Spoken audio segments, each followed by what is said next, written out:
وہ لوگ جو اللہ کو مانتے ہیں، جو نہیں مانتے ان کی تو بات ہی نہیں کر رہا.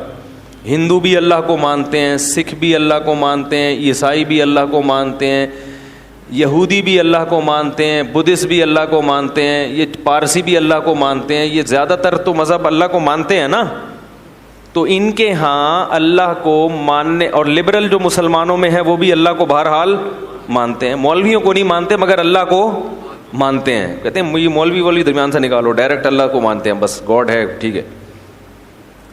تو یہ اللہ کو اتنا مانتے ہیں کہ بس وہ ہماری ضرورتیں پوری کرنے کے لیے، اس کا کام ہے بارشیں برسانا، زمین سے تناور درخت پیدا کرنا، سوکھا چارہ کھلا کے گائے بھینسوں کے تھنوں سے دودھ نکالنا ہے. بھائی ہم جب پیدا ہوئے تو ہمیں ماں کی نعمت دی، ماں کی چھاتیوں میں دودھ پیدا کیا، باپ کی محبت دی.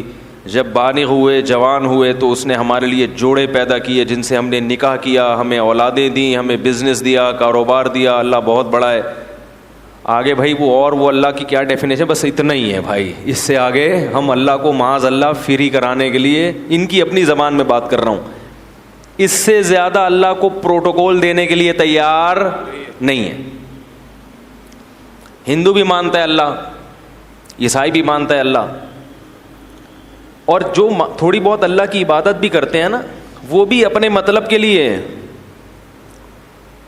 بھائی ہندو لوگ مندر میں کیوں جاتے ہیں؟ بھگوان کی پوجا کرنے کے لیے نا. تو اس کا مقصد بھی کیا ہوتا ہے؟ کسی نے بتایا ہوتا ہے، پنڈت جی نے، یہ والا بھگوان تمہارا یہ والا کام کرے گا. آئی بات سمجھ؟ وہ کیا کرے گا؟ یہ والا کام. سیٹنگ ہو رہی ہے، شادی نہیں ہو پا رہی، تو وہ والے بھگوان کے پاس جاؤ، اس کو تربوز چڑھاؤ. آئی بات سمجھ؟ یا ناریل چڑھاؤ، کچھ کرو اس کے. اس کو کوئی تربوز چڑھاتے ہیں، کوئی پتہ نہیں تربوز چڑھاتے نہیں چڑھاتے، لیکن ناریل تو سنا ہے کہ کیا خیال ہے. تو یہ چیزیں اس کو چڑھاؤ گے تو وہ آپ کے کیا کرے گا؟ کام آئے گا. جبکہ اسلام نے جو عبادت کا تصور دیا ہے اس میں اللہ آپ کے کام آئے یا نہ آئے، نماز آپ کو بہرحال پڑھنی. لطیفہ پرانا ہو گیا، میں سنا دیتا ہوں دوبارہ، بہت پرانا ہو گیا لیکن نئے لوگ بھی آ رہے ہیں نا. کئی بار سنا چکا ہوں تو پرانے لوگ ہیں وہ بور ہوں گے، لیکن سبق بہت ہے اس میں. ایک دیہاتی آدمی نماز نہیں پڑھتا تھا. کیا نہیں کرتا تھا؟ اسے مولوی صاحب نے کہا نماز پڑھا کر. اس نے کہا کہ اگر میں نماز پڑھوں گا نا تو میری گائے بھینسوں کی رکھوالی کون کرے گا؟ مولوی صاحب نے کہا دیکھ، نماز پڑھنے سے رزق میں برکت ہوتی ہے. تو نماز جب پڑھے گا تو تیری بھینسیں اور زیادہ دودھ دیں گی، کیونکہ اللہ کی عبادت سے برکت ہوگی. تو ایک دن اس نے کہا چلو ٹرائی کرنے میں کوئی حرج نہیں ہے. فجر کی نماز پڑھی، گھر گیا تو ایک بھینس مر گئی. بھینس کیا ہو گئی؟ اس نے کہا یہ کیا ڈرامہ ہے یار. مولوی صاحب کے پاس آیا کہ آپ نے تو کہا تھا بھینسیں دودھ دیں گی، میری تو بھینس مر گئی. مولوی صاحب نے کہا اصل میں اللہ تمہارا امتحان لے رہا ہے کہ تم کتنے مضبوط ہو ایمان میں. تو ایک دو ہوگا پھر اس کے بعد ڈبل ہو جائے گا دودھ. اس نے کہا چلو ٹھیک ہے. ظہر میں آیا، گیا، دوسری مر گئی. پھر امام صاحب کے پاس آیا. امام صاحب نے کہا ابھی امتحان کی کچھ کڑیاں کیا ہیں، سخت کڑیاں ہیں، اور یہ ابھی کچھ گھڑیاں باقی ہیں امتحان کی. پھر آ گیا، عصر پڑھنے گیا تو ایک اور بھینس مر گئی. تو ایک کٹا ہوتا ہے نا بھینس کے چھوٹے چھوٹے بچے، وہ بہت شور مچا رہا تھا. تو یہ اس کو کہتا ہے زیادہ شور نہیں مچا، تو خالی 2 نفل کی مار ہے. تو کیا ہے؟ یعنی تیرے پیرنٹس کو مارنے کے لیے نا 4 فرض پڑھنے پڑے ہیں. وہ بڑے بڑے بھینسے تھے، تو اتنا سا ہے 2 نفل پڑھوں گا اور مر جائے گا. تو وہ کیوں نماز پڑھ رہا تھا؟ دانت میں کچھ پھنسا ہوا ہے. اس کے ذہن میں یہ بات بیٹھ گئی تھی کہ بھائی عبادت کرنے سے رزق میں برکت ہوگی. حالانکہ وہ یقیناً برکت ہوتی ہے، مگر عبادت رزق میں برکت کے لیے نہیں کی جاتی. وہ تو کرنی ہے، بھینس مرے یا زندہ رہے. فجر بھی پڑھنی ہے، ظہر بھی پڑھنی ہے، عصر بھی پڑھنی ہے، مغرب بھی پڑھنی ہے، اور عشاء بھی پڑھنی ہے. کیوں؟ اس لیے نہیں کہ رزق میں برکت ہو. ہم نماز اس لیے تھوڑی پڑھتے ہیں, اس لیے کہ جو کھلا رہا ہے پالیسی بھی اسی کی چلے گی. وہ جب کھلا رہا ہے اور نعمتیں دے رہا ہے تو جب عبادت کے لیے بلائے گا ہمیں اور آپ کو جانا پڑے گا, چاہے ہمارا فائدہ ہو یا ہمارا نقصان ہو. میں نے جمعے کے بیان میں ایک واقعہ سنایا تھا نا کس سابق حکومت کا, کہ پنجاب میں کو ایجوکیشن سسٹم شروع کر دیا. جب کو ایجوکیشن سسٹم شروع کیا ہے تو علماء گئے وزیر اعلیٰ کے پاس کہ بھئی یہ کیا ڈرامہ شروع کر دیا تم نے. حکومت نے کہا تھا ہمارے پاس فنڈ نہیں ہے الگ الگ اسکولوں کا. تو پھر وہ حکومت نے بتایا علماء کو کہ فنڈ کا مسئلہ نہیں ہے, باہر سے مدد آتی ہے, ان کی یہ ریکوائرمنٹ ہے, ان کا یہ کہنا ہے کہ الگ الگ اسکول نہیں بناؤ, لڑکے لڑکیوں کو ساتھ بٹھاؤ. تو علماء بڑے حیران ہوئے, یار یہ کیا کر رہے ہو. تو پھر وہ حکومت نے کہا کہ جن کا کھاتے ہیں پالیسی بھی اسی کی چلے گی. بھائی پیسے وہ اسی شرط پہ دے رہے ہیں. تو عجیب بات ہے, یہ آئی ایم ایف سے قرضہ لیتے ہوئے یہ بات سمجھ میں آتی ہے, امریکہ برطانیہ سے پیسے لیتے ہوئے یہ بات سمجھ میں آتی ہے ہیں بھائی, لیکن اللہ سے چیزیں مانگتے ہوئے اور اللہ کی چیزیں کھاتے ہوئے یہ بات سمجھ میں نہیں آتی. وہاں کہتے ہیں اللہ کھلائے گا مگر پالیسی کس کی چلے گی؟ بولو بھائی, ہماری چلے گی. قانون کس کا چلے گا؟ ہمارا چلے گا. اصل بات کیا ہے؟ سب کو پتا ہے کہ جتنا اللہ سے کھا رہے ہیں اتنا آئی ایم ایف سے نہیں کھا رہے, لیکن بات یہ ہے کہ وہ لوگ فوراً پکڑتے ہیں اور اللہ فوراً نہیں پکڑتا. میں ذرا یہ دانت صاف کر لوں ورنہ یہ مسلسل جب مجھے پریشان کرتا رہے گا. وہ کہنے لگے کہ کھلاتے وہ ہیں تو پالیسی کس کی چلے گی؟ بولو بھائی, ہماری. تو اللہ تعالیٰ کے کہ ہم کھاتے ہیں مگر اس کے احکام پر عمل نہیں کرتے, اس کی پالیسیوں کو فالو نہیں کرتے. اس کی وجہ یہ ہے کہ دنیا میں جب کسی سے آپ قرضہ لیتے ہیں تو وہ قرضہ روک لیتا ہے اگر اس کی پالیسیوں پہ آپ نہیں چلو گے. جبکہ اللہ کی عادت یہ ہے کہ قرآن میں اللہ نے فرمایا کلن نمد ہؤلاء وہؤلاء, ہم پالیسیوں کو فالو جو کر رہا ہے اس کو بھی کھلائیں گے اور جو نہیں فالو کر رہا اس کو بھی کھلائیں گے. وما کان عطاء ربک محظورا, تیرے رب کی عطا سے کوئی بھی دنیا میں محروم نہیں رہے گا, کیونکہ اگر اللہ نافرمان سے رزق کو روک لیتے تو دنیا میں پھر کوئی بھی نافرمان نہ ہوتا, پھر لوگ مجبور ہو کے اللہ کی عبادت کرتے, اور اللہ کو ایسی عبادت پسند نہیں ہے. بات آ رہی ہے سمجھ میں؟ اللہ کو ایسی عبادت نہیں پسند ہے. ایسی قربانی, یہ قربانی نہیں ہے نا, یہ قربانی ہے ہی نہیں. وہ تو آپ جب دیکھ لو سب کچھ. مشرکین یہ کہا کرتے تھے کہ ہمیں اللہ کا عذاب دکھائیں جس عذاب کا آپ وعدہ کرتے ہیں. تو اللہ نے کیا فرمایا, اگر عذاب دیکھ لیں گے پھر ایمان لائیں گے تو وہ ایمان مقبول, بولو بھائی, نہیں ہوگا. عذاب دیکھنے کے بعد ایمان لاؤ گے تو پھر تو وہ تو سب کو لان, تو وہ تو کہتے ہیں نا بھائی تمہارے تو اچھے بھی مانیں گے, پھر کیا خیال ہے بھائی, پھر تو سب مانیں گے. پھر تو ہندو بھی ایمان لائے گا, عیسائی بھی ایمان لائے گا, کیونکہ اپنے مفاد تو سب کو محبوب ہوتے ہیں. یہاں آزمائش ہے کہ غیب کے پردوں میں ڈال دیا اور اپنی نعمتوں کی بارشیں برسا دیں. آئی ایم ایف اتنا قرضہ نہیں دیتا جتنا ہمیں اللہ کھلاتا ہے فری میں. یہ پانی جو ٹنوں منوں آسمانوں سے برستا ہے, اتنا پانی اگر اللہ اس کا بل مانگنا شروع کر دے تو آئی ایم ایف کے بس میں بھی نہیں ہے کہ یہ اللہ کو اس کا بل پے کرے.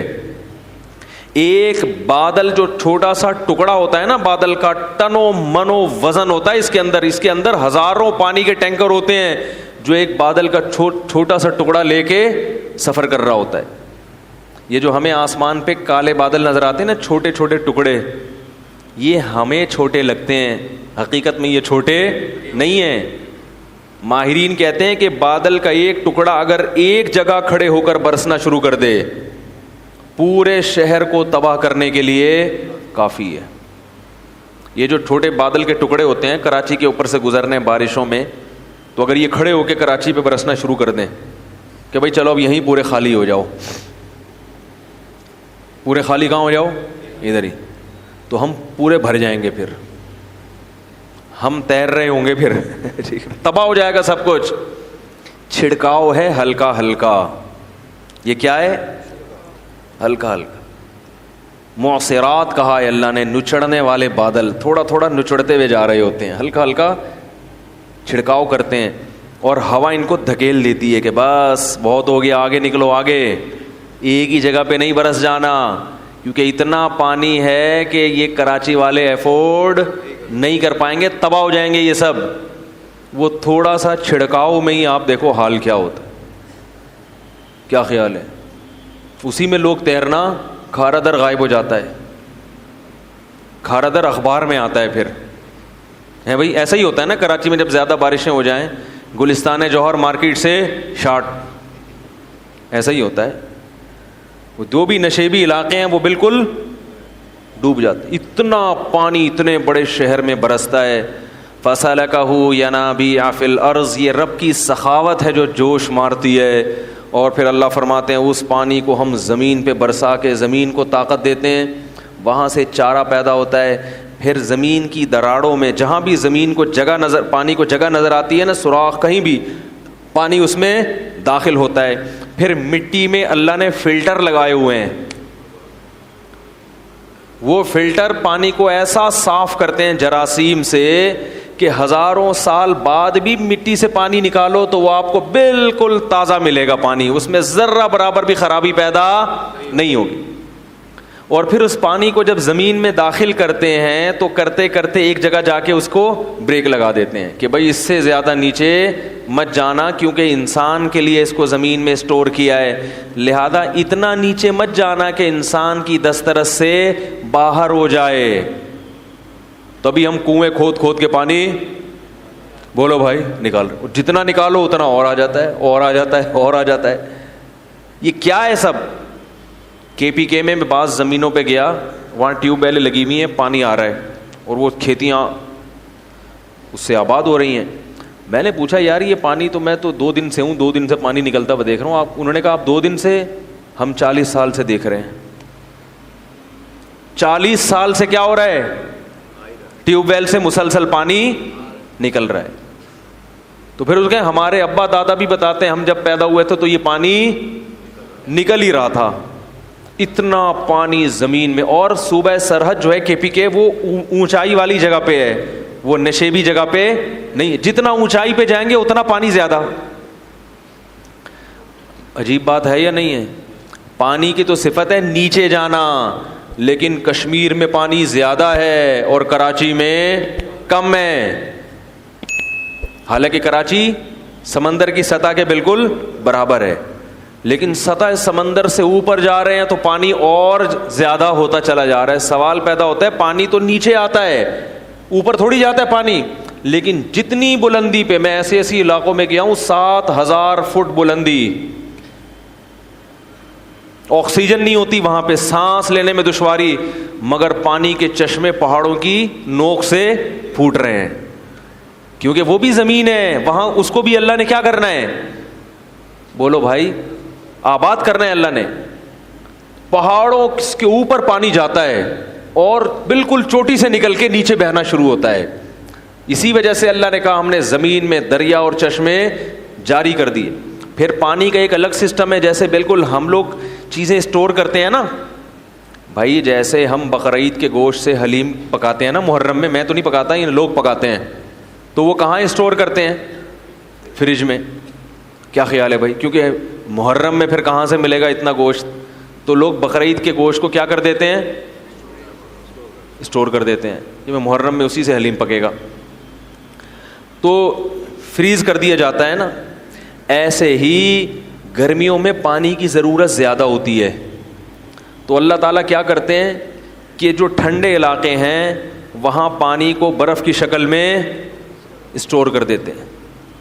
نہیں آ رہی میرا خیال ہے, قرآن نے اس کا بھی تذکرہ کیا کہ آسمان سے برف نازل ہوتی ہے, وہ برف کے بڑے بڑے پہاڑ وہ سب کیا ہے؟ قدرتی فریج ہے جس میں کوئی ڈور نہیں ہے, دروازہ نہیں ہے, کوئی بجلی نہیں دینی پڑ رہی اس کو. وہ اللہ تعالیٰ آسمان سے ہی برف بنا کے اس کو زمین پہ, بولو نا بھائی, نازل کر کے بڑے بڑے تودے گلیشیئر بنا دیتے ہیں. وہ گلیشیئر اسٹور ہو جاتے ہیں, بالکل صاف ستھرا پانی ہوتا ہے, وہ ایک دم نیٹ کلین پانی, صاف ستھرا. وہ پانی بڑے بڑے گلیشیئر کشمیر میں اور K2 کی پہاڑیوں پہ ادھر کیا ہو جاتے ہیں؟ پورے پورے برف کے پہاڑ بن جاتے ہیں. پھر کیسا بہترین نظام ہے. ایسا نہیں ہوتا ایک دم دھڑام سے پہاڑ پگھل جائیں, نا نا نا نا. جیسے جیسے گرمی آتی ہے تھوڑا تھوڑا پانی پگھلنا. وہ پانی پگھل کے پہلے چھوٹی چھوٹے چشموں میں, پھر نہروں میں, پھر بڑے بڑے دریاؤں میں, پوری دنیا کو سیراب کرتا ہوا کہاں سے چلتا ہے اور کدھر سمندر میں آ کے, بولو بھائی, گرتا ہے. پھر وہ یہ سب کو سیراب کرتا ہوا ہے, کیونکہ اللہ کو پتا ہے پوری دنیا کو آباد کرنا ہے میں نے. سب کو سیراب کرتا ہوا وہ سر, جانور بھی پی رہے ہیں, انسان بھی پی رہے ہیں, کپڑے بھی دھل رہے ہیں, ڈبکیاں بھی لگ رہی ہیں, اس میں مچھلیاں بھی پیدا ہو رہی ہیں, ان مچھلیوں کو خوراک بھی مل رہی ہے, شکار بھی ہو رہا ہے, اور اس سے جو جنگلات ہیں ان کو بھی پانی مل رہا ہے. پھر اس سے جناب گندم کی کھیتیاں بھی سیراب ہو رہی ہے. سندھ کے پورے باغات انہی نہروں سے, تو وہ جو آ رہی ہیں وہاں سے, انہی نہروں کو کاٹ کاٹ کے پورے پورے باغات کو سیراب کیا جاتا ہے. وہ پانی ہوتے ہوتے ہوتے ہوتے سمندر میں آ کے گرتا ہے. پھر سورج اس پانی کو پکاتا ہے, سمندر کے پانی کو دوبارہ پکاتا ہے. پھر وہ میٹھا پانی دوبارہ بادلوں میں جاتا ہے. پھر وہ منو ٹن بھرے ہوئے بادل, اللہ ہوا کو کہتے ہیں چل بھائی واپس چل, جہاں سے آیا تھا ادھر واپس. پھر وہ وہاں جا کے برسے گا, کچھ تو لیکوڈ مائع کی شکل میں برسے گا, اور کچھ برف بن کے جو بہہ جائے گا, اور پھر برف بن کے آہستہ آہستہ پگھلتا رہے گا. اللہ تعالیٰ پوری دنیا کو آدم علیہ السلام کے زمانے سے پانی پلاتے چلے آ رہے ہیں. یہ پانی کم ہونے کا نام نہیں لے رہا. اتنا زبردست سسٹم ہے نا بارش کا. ایک سائنسدان نے کہا ہے کہ یہ جو بارش کا نظام ہے نا, یہ اتنا پیچیدہ اور اتنا دلچسپ نظام ہے کہ یہ نظام خود بخود وجود میں نہیں آ سکتا. یہ غیر مسلم کے الفاظ ہیں. اور ہمارے یہاں کیا کہتے ہیں؟ پانی ختم ہو رہا ہے, نسل کو بولو بھائی روکو. پانی ختم نہیں ہو رہا, یہ الو بنانے کی باتیں ہیں. کیونکہ پانی ختم جب ہوگا جب وہ فنا ہو رہا ہو. پانی ایک حالت سے دوسری حالت میں تبدیل ہو کے بالآخر کہاں جاتا ہے؟ سمندر میں, پھر دریا. وہ سارا سائیکل ہو رہا ہے, یہ پورا چکر ہے, یہ ضائع ہوتا ہی نہیں ہے.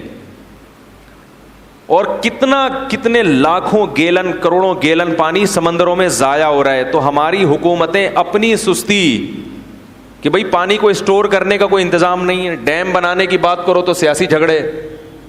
کیا خیال ہے؟ تو پانی کو اسٹور کرنے کا خود کا کوئی انتظام ہے نہیں, اور ڈال دیتے ہیں کس پہ؟ کہ نسل روکو. آئی بات سمجھ میں؟ یہ ایسے ہی جیسے گھر میں کوئی سست باپ ہو نا, سست باپ, ٹھیک ہے نا. بیگم نے اپنے سسرالیوں کو بلا لیا, اپنے میکے والوں کو دعوت کے لیے. اب اتنا بڑا کولر رکھا ہوا ہے لا کے, کہا جا رہا ہے بھائی گھر میں 20 افراد آ رہے ہیں تو آپ ایسا کریں اس کو بھرنے کا انتظام کر لیں. تو آپ سستی میں وہ تو کولر بھرنے کے لیے تیار نہیں ہے, آپ کہہ رہے ہیں 20 افراد کے بجائے 5 کو بلاؤ. کس کو بلاؤ؟ 5 کو. تو یہ اس لیے نہیں کہ پانی کی کمی ہے, یہ اس لیے کہ آپ کیا ہیں؟ سست. تو حکومت جب کہتی ہے نا کہ نسل روکو, پانی کے ذخائر کم ہو رہے ہیں, تو یہ حکومت اپنی سستی کس پہ نکال رہی ہے؟ ہم اور آپ پہ نکال رہی ہے. نہیں یاری میرا غلط بات سمجھ. تو اللہ کی طرف سے رزق برس رہا ہے, برس رہا ہے, ہم پانی بھی پی رہے ہیں. اگر ایک پانی اللہ روک لینا, خدا کی قسم آئی ایم ایف قرضے دینا چھوڑ دے, اتنا نقصان نہیں ہے, کھاتے پیتے پھر بھی رہو گے. لیکن ایک پانی آسمان سے برسنا ختم ہو جائے تو دیوالیہ نکل جائے انسانوں کا. لوگ ان ڈالر اور سونے اور چاندی کے سکوں کو بھول جائیں گے. اکثر میں ایک واقعہ بیان میں سناتا ہوں. ایک بادشاہ نے ایک بزرگ سے کہا کہ میں آپ کو اپنی آدھی سلطنت گفٹ میں دینا چاہتا ہوں. کس میں دینا چاہتا ہوں؟ آپ کو آدھی سلطنت مل جائے تو آدمی تو خوشی سے بے ہوش ہو جائے نا. ان بزرگ نے کہا کہ میری نظر میں تیری اس سلطنت کی قیمت مچھر کے پر کے برابر بھی نہیں ہے. بھائی کیوں بھائی؟ انہوں نے کہا میرے پاس جو نعمتیں ہیں نا, جو گاڈ گفٹڈ نعمتیں جو اللہ نے مجھے بغیر کسی محنت کے دی ہیں, ان نعمتوں کی قیمت تیری اس سلطنت سے زیادہ ہے. بادشاہ بڑا حیران ہوا, یار یہ دیکھنے میں تو فقیر سا لگتا ہے, کپڑے بھی دیکھو پھٹے پرانے, اور اس کے پاس اتنی دولت اور اتنا کچھ, اس کے پاس سرمایہ پتہ نہیں کہاں چھپا کے رکھا ہوا ہے اس نے, جو میری پراپرٹی سے بھی زیادہ ہے. تو بادشاہ نے بلا لیا. بادشاہ لوگ تو بڑے لالچی ہوتے ہیں نا, بھائی کہاں رکھا ہوا ہے بھائی. تو بادشاہ نے بلا لیا. تو بادشاہ نے کہا کہ آپ شکل سے تو اتنے مالدار نہیں لگتے, لیکن آپ نے جو یہ کہا کہ آپ کے پاس اتنی قیمت کی چیزیں ہیں, تو یہ کہاں ہیں؟ بزرگ کو پتا تھا ایسے سمجھاؤں گا اس کی سمجھ میں نہیں آئے گا, مثال سے بات سمجھ میں آتی ہے نا. کیا خیال ہے بھائی؟ لوگ مجھے کہتے ہیں بیان میں قرآن حدیث کم ہوتا ہے, مثالیں ادھر ادھر کی زیادہ ہوتی ہیں. قرآن حدیث ہوتا ہے, اسی کو سمجھانے کے لیے مثالیں دی جاتی ہیں. خود قرآن اور حدیث میں اللہ کے نبی نے بہت سی مثالیں دی ہیں, عام انسانوں کی مثالیں دی ہیں, مچھر کی مثالیں دی ہیں. تو مثال جس کو ایگزامپل کہتے ہیں, وہ بات کو سمجھانے کے لیے, تو اپنی بات سمجھانے کے لیے نہیں, قرآن اور سنت ہی سمجھانے کے لیے. ورنہ قرآن تو پڑھ لیں آپ, سبھی پڑھتے ہیں, اس کو ڈیفائن کرنا یہ مشکل کام ہوتا ہے کہ یہ کس طرح سے لوگوں کے دماغ میں یہ بات اتر جائے. خود نبی نے بھی بہت سی مثالیں دی ہیں, اپنی بات کو سمجھانے کے لیے نبی کیا دے رہے ہیں؟ مثالیں. حالانکہ آپ بات کہہ کے خاموشی اختیار کر لیتے, لیکن آپ کو معلوم تھا کہ میں اپنی بات سمجھانے کے لیے بھی کیا دوں گا؟ مثال دوں گا, تو بات سمجھ میں آئے گی. تو اسی وجہ سے شاعر لوگ کہتے ہیں نا, مثال جو سلجھی ہوئی چیز ہے اس کو کیا کہتے ہیں؟ شاعر نے کہا ہے نا, خوابوں کی طرح تھا نہ خیالوں کی طرح تھا, وہ شخص ریاضی کے سوالوں کی طرح تھا, الجھا ہوا ایسا کہ کبھی کھل نہیں پایا, سلجھا ہوا ایسا کہ مثالوں کی طرح تھا. یہ شاعروں کے باولے ہونے کی ایک مثال ہے. یہ جو میں نے شعر پڑھا ہے نا, یہ بیٹھ کے قلابیں ملاتے رہتے ہیں. شاعر, سارے شاعر باولے نہیں ہوتے, ذہن میں رکھیں. ایک شاعر اپنی محبوبہ کے بارے میں کہہ رہے ہیں کہ پتہ نہیں کیا ڈرامہ ہے, سمجھ میں نہیں آ رہا, سمجھ میں آ ہی نہیں رہی ہے. تو کہہ رہے خوابوں کی طرح تھا نہ خیالوں کی طرح تھا, وہ شخص ریاضی کے, جیسے ریاضی کے پیچیدہ سوال ہوتے ہیں نا, اس قسم کی چیز ہے بھائی. وہ بیلنس بھی ڈال دیا ہے بھائی, ٹھیک ہے, سارے خرچے بھی پورے کر دیے. تو الجھا ہوا ایسا کہ کبھی کھل نہیں پایا, ایسا الجھا ہوا کہ آپ کھول ہی نہیں سکتے اس کو. سلجھا ہوا ایسا کہ مثالوں کی طرح تھا, لیکن سمجھ میں آ رہا ہے کہ بھائی یہی ہے میرے لیے, صحیح ہے نا. جب جان چھڑانے کی بات کرو تو ایسا سلجھا ہوا کہ بھائی اس میں کیا خرابی ہے. پھر آخر میں کہتے ہیں شطرنج کی الجھی ہوئی چالوں کی طرح تھا. سمجھ میں آ رہی ہے بات؟ نہیں آ رہی تو یہ زیادہ اچھا ہے. اس قسم کی باتیں سمجھ میں آئیں تو خطرناک ہے, نہ سمجھ میں آئے تو زیادہ اچھا ہے. خیر, تو مثال سے بات سمجھ میں آتی ہے. کیا کہہ رہا تھا میں؟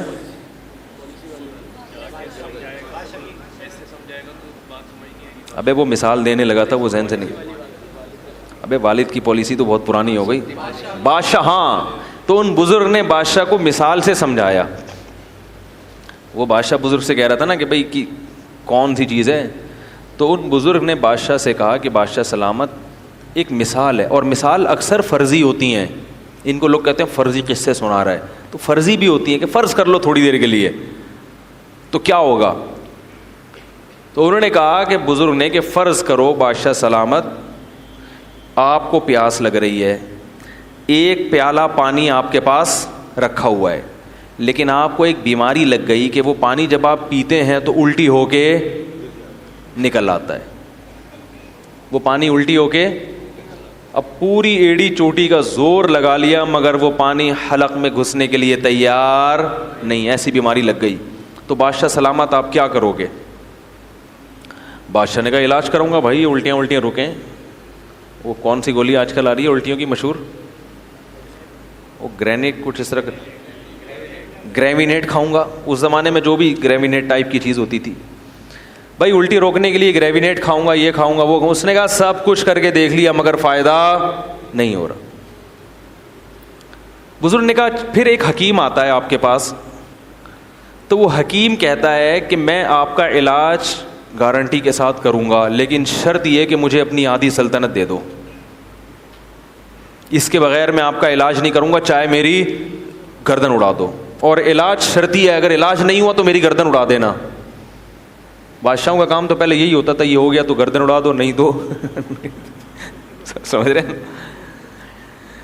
تو بادشاہ نے کہا بھائی اگر اس قسم کا حکیم آئے گا اور مجھ سے آدھی سلطنت مانگے گا, تو بزرگ نے کہا اپنی آدھی سلطنت دے دو گے؟